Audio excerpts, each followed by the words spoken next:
Gunsmoke. Around Dodge City and in the territory on West, there's just one way to handle the killers and the spoilers, and that's with a U.S. Marshal and the smell of gun smoke.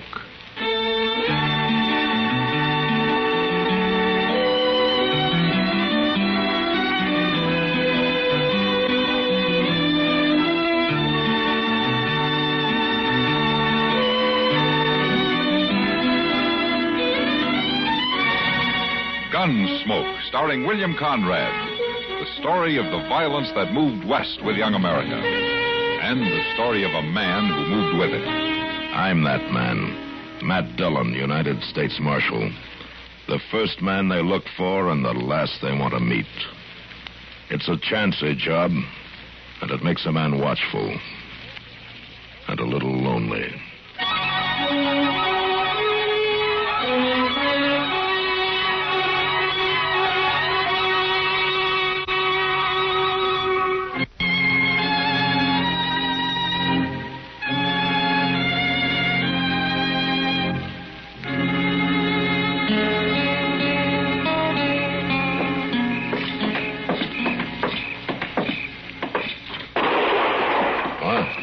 I think that come from down there someplace, Mr. Dillon. Well, let's take a look.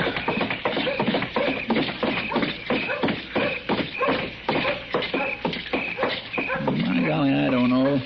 There sure ain't no sign of nobody. Now, that was in back of the Dodge house between it and the livery stable. Come on. Sounded like it. What in the thunder they shooting at? I don't know. Well, it sure did sound like somebody yelled after that first shot. Look, Chester, wait here and keep an eye on the street. I'm going to walk on toward the back of the livery stable, huh? Well, all right, but you be careful back there in the dark now.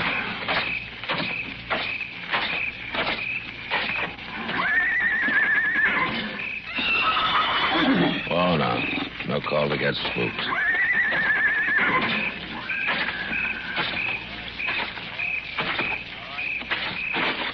All right. Come on out of there.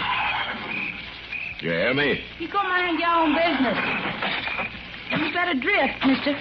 You buy more trouble than you can handle. Let go of me. Give me that gun. You've got no right to... When you throw a rifle on somebody, young lady, it'd scare 'em more if you close the breech blocker. And reload it, maybe, when it's a single shot. Oh, darn single shot. I'd have got him hadn't been for that. That in a bad light. Got who? None of your goddamn business. It might be. I'm the U.S. Marshal here in Dodge. Marshal? Chester. Coming, Mr. Dillon. How old are you, young lady? Well, I've passed my teens. You don't live around here, do you? I wouldn't live up here if I owned it. I'm panhandle and proud of it. Long way from home, aren't you? Depends on what you call law. What's your name? Sally Burkhoff, if it's any of your business. My gracious, it's a girl. She done that shooting, did she? Yeah, it looks that way. Who was it yelled when you fired that first shot, Sally? Maybe it was me. It was a man's voice. Goddamn single-shot rifle. Who's with you? Who'd you come up from the panhandle with? Nobody. How'd you get here? I rid my horse. How do you think? Where is it, in the stable? I ain't got money for stable. He's bedded down back there under a tree. With what? Did you bring hay along with you? Some fell out through the fence there. Fell out through the... A horse that's been rode hard needs grain. Some grain fall out, too, did it? There's some left in the feed box over there. I see. He probably drawed damp and spoiled for morning. The other horses in the corral had already ate. When's the last time anything spilled out for you to eat, Sally? It's my business. You gonna tell me who it was you shot at? No, I sure ain't. All right, come on. I ain't done nothing, Marshal. Moss Gremick owns the stable. He might disagree with you. It was going to waste. Where you taking me? To feed you. Then we'll see about putting you out for the night. Put me up where? And the only place where I can be sure of finding you come morning. In jail.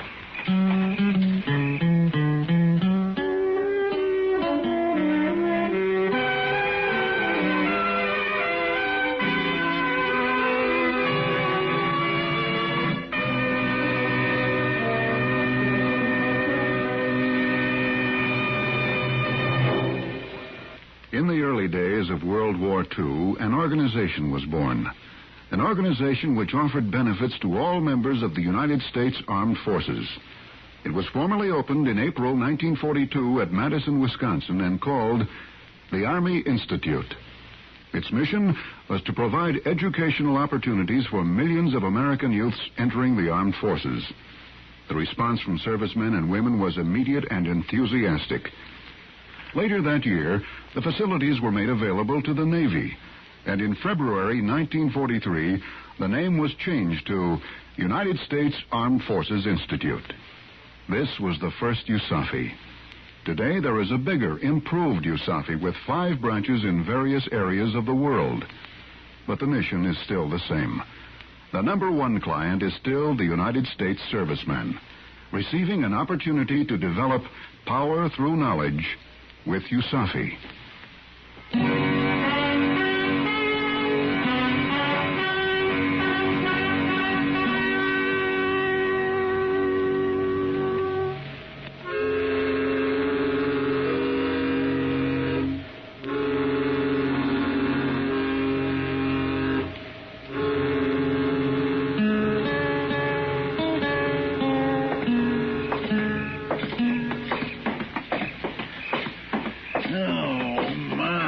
Sure was a fine meal.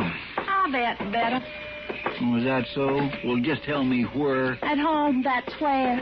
Oh, well, that's different. At home. My ma's too old and broke down for any other kind of work.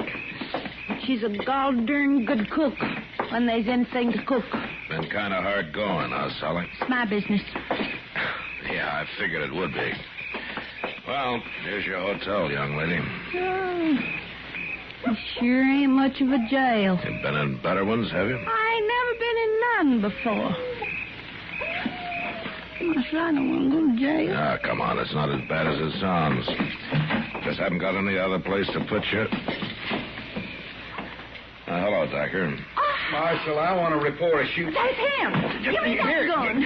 Grab her, Chester. Back. You low down. You let go of that. Oh, you hurt me. Now, you sit down in that chair and you stay there. Here's your gun, Chester. Well, I'm sorry, Mr. Dillon. She grabbed it before I Decker, know what what's she's all up this to. about? She tried to kill me. Now, you saw her do it. And that's the 3rd time tonight. I was waiting here to tell you. First time was about an hour ago near the Dodge House. Yeah, I know. Why is she trying to kill you?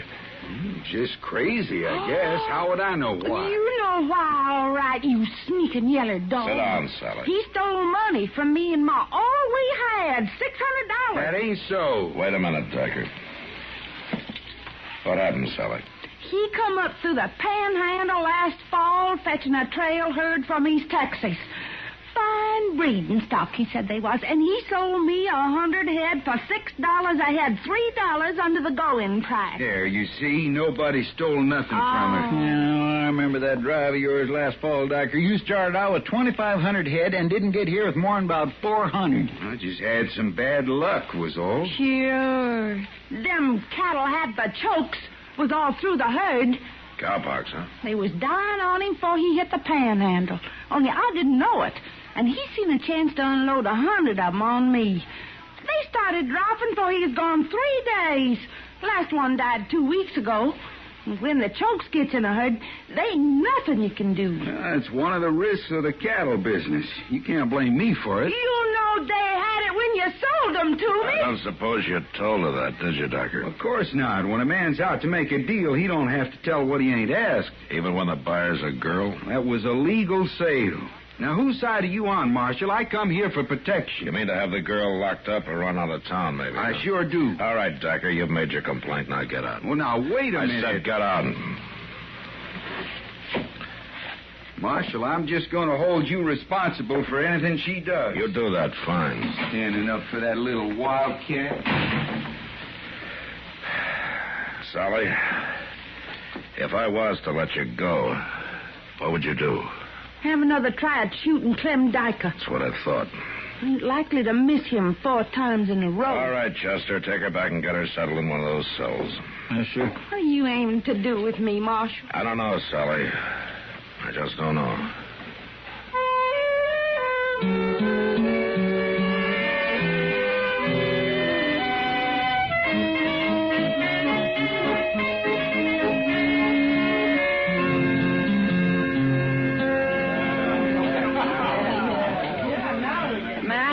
Look worried about something. Oh? It's that young kid, Sally Burkhoff, right? Yeah. Kitty, I'll be darned if I know what to do about her. Well, Matt, as far as the letter of the law goes... Yeah, sure. Let her stand trial. She's guilty of stealing from the livery stable. She's guilty of attempted murder. She'll probably go to prison. Well, she's young. Court might consider that. Oh, she's had a raw deal, Kitty. You know, there are just three of them, her and her mother and an 8-year-old brother. They couldn't make a go of farming their place, so she thought she'd try running cattle on it. Losing that money wiped them out. That Clem Diker ought to be strung up. Yeah, but like he says, the deal was perfectly legal. Yeah. Oh, Matt. Hey, you want to play some draw poker with me and Chester and Miles McTagg? Oh, not tonight, Doc. Why not tonight? I've been working all week on my bottom-of-the-deck deal and my up-the-sleeve holdout. I'm ready for you, Matt. Yeah, that's what I'm afraid of. Is he going to join us, Doc? Nah, he says not. I think he's just sitting here worrying about that little Sally Burkhoff. And I guess I don't blame him too much. Well, you might as well sit in, Matthew. I like to lose to everybody. It's that kind of a day. What do you mean? You remember them ore concentrates, iron pyrites, the stuff I took in on account when the Black Hawk mine closed down? Yeah, a couple of tons or so, wasn't it? 3 tons. And they allowed $150 for them. Figured they might run twice that in silver. Well, I got the assay report from Iola today. Oh, what are they worth? Less than $50. Wouldn't even pay to ship them to the smelter, so you better come get in on the game, Matthew. My day for losing. Yeah, wait a minute, Miles here. Just a minute. I'm getting a lovely idea here. Yes, lovely. Does anybody else know about that assay? Well, not yet, Doc. Why? How would you like to get your $150 back? I have a due and proper respect for money. Good. Are you willing to let any money over that go to a worthy cause? If I get my $150, I won't even ask whether it's worthy. What are you talking about, Doc? Now, who could I get to help? You know, a sort of kindly swindler who could fool somebody good. Now, look here, Doc. There's just one person. Me. Matt, it couldn't work without me. Well, I'm not sure what couldn't work, Doc, but from the look on your face, it's larceny. Come on, Miles. We've got work to do.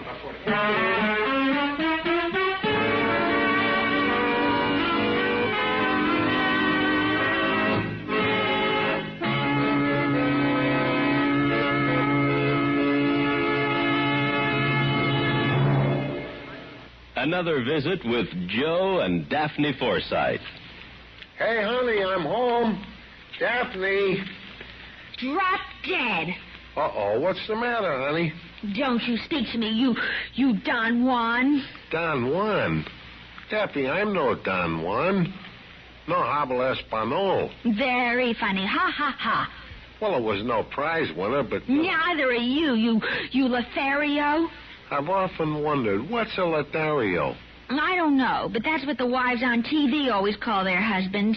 I guess it applies. Do you want me to go out and come in again? As far as I'm concerned, you can go for a long walk, preferably on a short pier. Well. Oh, come on, Daphne. What's wrong? Your good friend Harry called, and he spilled the beans. Which beans? He said, quote, "Tell Joe he was right about those blondes. They're great." Unquote. Blondes? That's what he said. Well? He didn't say blondes. He said bonds. Savings bonds. What? Sure. I buy them on the payroll savings plan. And I told Harry he ought to do it, too. Savings bonds have a guaranteed interest that pays back $4 for every 3, which is a pretty good investment. That's a pretty good story, too. It's true, so help me. That's why Harry's so happy. Savings bonds are great. Well, maybe you're right. You wouldn't really fool around with blondes, would you? You're too faithful and sweet and kind and... Fast talking.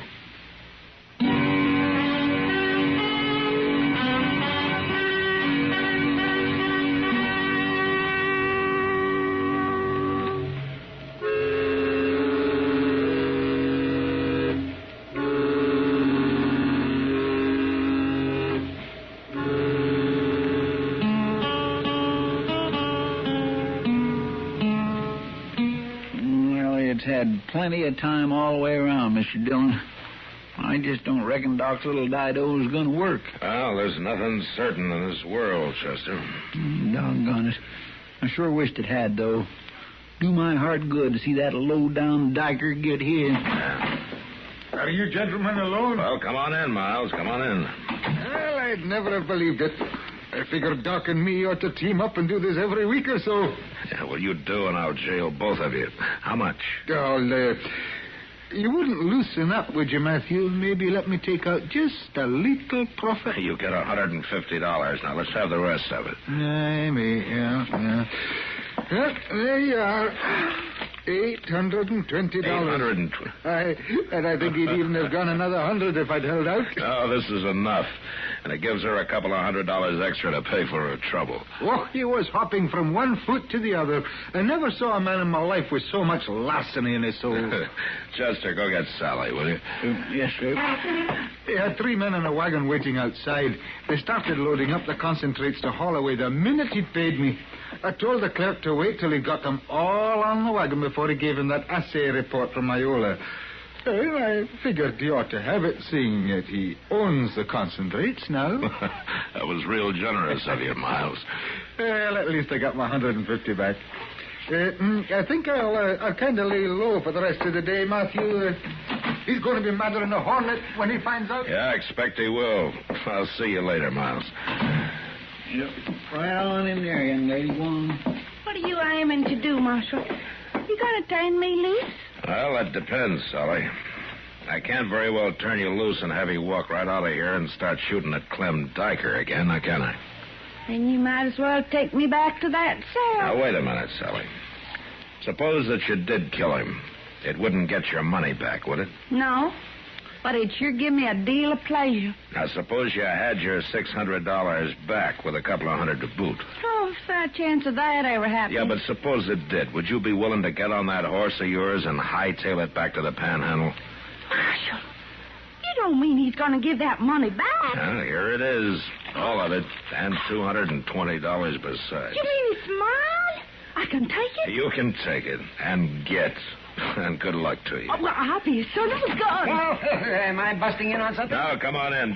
As far as I'm concerned, you can go for a long walk, preferably on a short pier. Be mighty careful. There's a lot of mighty desperate characters down that way. Oh, don't you worry none about me. Sally, you give my regards to your Ma and Billy. Yes, sir, I will. And thank you, Marshal. Bye. Goodbye. Well, Matt, it was hook, line, and sinker. I never saw a man get taken in so easy in my life. Oh, is that so? Yeah, you know, I was born for that kind of a game. I may give up my practice and just start scheming my way through life. That's a good idea, Doc. I hear that they need a doctor at state prison. Marshal, I've been robbed by a pair of swindlers. Oh? How did it happen, Doctor? You ask him how it happened. He's one of them. Him and that storekeeper, Miles McTagg. $970. Why, Dyker. Now, all I did was come and ask you to loan me $1,000. Now, you talked like you'd found a good thing. Something you could buy cheap because the owner didn't know what it was worth. And then you let that phony assay report fall out of your pocket when you left. Oh, why? Oh, now, that was just scribbling. It wasn't a real report. I know that now. $900 a ton, it said. Why, them concentrates ain't worth $50. I just saw the real report after I'd bought the whole 3 ton. Well, my. Well, you certainly did jump to a hasty conclusion, didn't you? Marshal, Miles knew they was worthless when he sold them to me. Now, and I want him arrested. Did you ask him if he'd had them assayed, Decker? Well, of course not. If I had, he'd have known. Well, He'd have known... That you were trying to swindle him. And Doc, too, huh? I'm sorry, Doctor. I don't see that you've got much of a case. But he knew that I thought it... Well, I should have known I'd get no satisfaction here. Well, it depends on whose ox is being gored, doesn't it? I'm going over and talk to Judge Bent. Yeah, you do that. Oh, and by the way, Doctor, you can stop worrying about the girl. I, just ran her out of town. I don't care if you...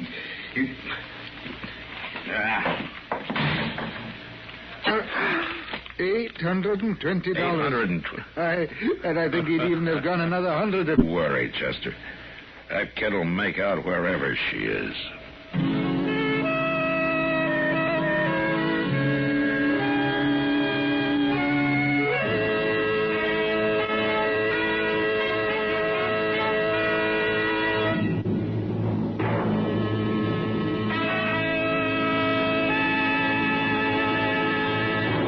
That old political character, Elijah Cuttlestone, was tremendously proud to be a part of the government of the United States. And that pride shows through in this excerpt of one of his speeches.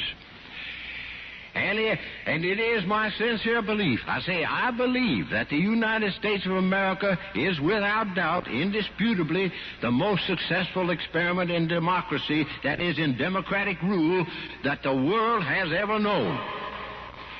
Well, democracy, of course, means rule of the people.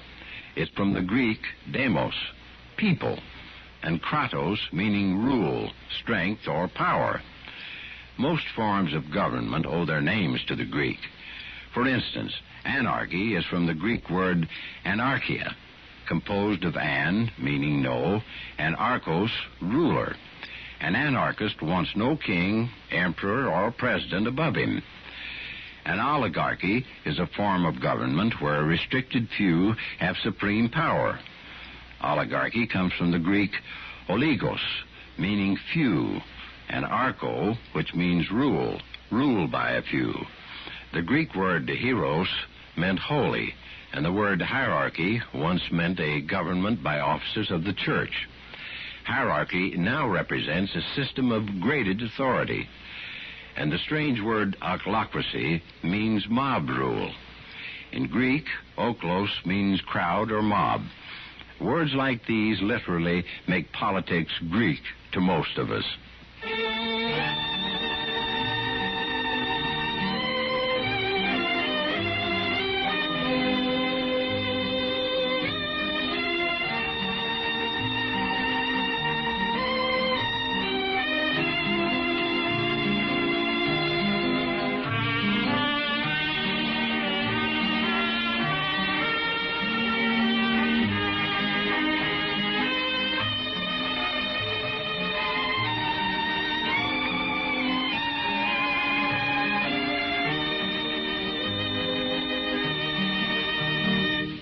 Gunsmoke, produced and directed by Norman Macdonnell, stars William Conrad as Matt Dillon, U.S. Marshal. The script was specially written for Gunsmoke by Les Crutchfield, with editorial supervision by John Meston. The music was composed and conducted by Rex Corey. Sound patterns were by Ray Kemper and Bill James. Featured in the cast were Parley Bear as Chester, Howard McNear as Doc, and Georgia Ellis as Kitty. George Walsh speaking. Join us again next week for another specially transcribed story on Gunsmoke. This is the United States Armed Forces Radio and Television Service.